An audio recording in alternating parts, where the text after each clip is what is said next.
abode of your ancestors.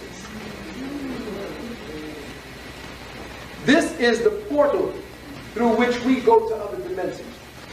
Another metaphysical fact. There are 12 of us, each in this room. For each one body, there are 12 variations, 12 harmonics to your reality. As you dream, you visit the others. And as they dream, they visit you.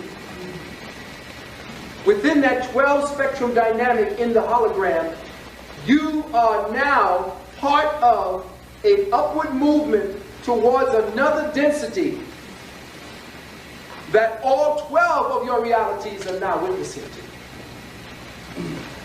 If you don't pull your shit up, you create a lag time in the continuum.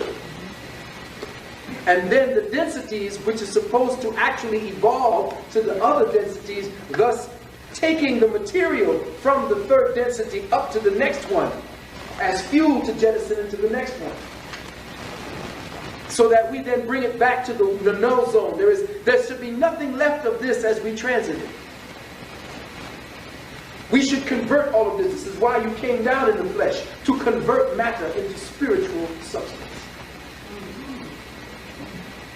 By your deeds and your thoughts, do you either keep it in the present structure, or you change the molecular and atomic alignment by your behavior and your thoughts. This is why it is necessary for those who are trapped here for good to maintain you as a food source.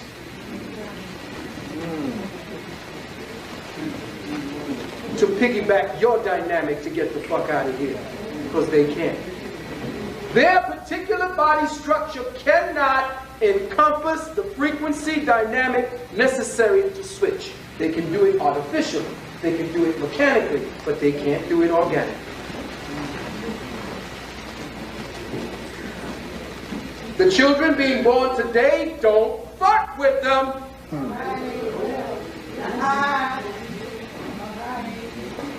They are coming back changing. And if you ain't teaching them how to do it, you will end up in the scrap heap where they're putting all this shit. The children of today are off the chart with intelligence.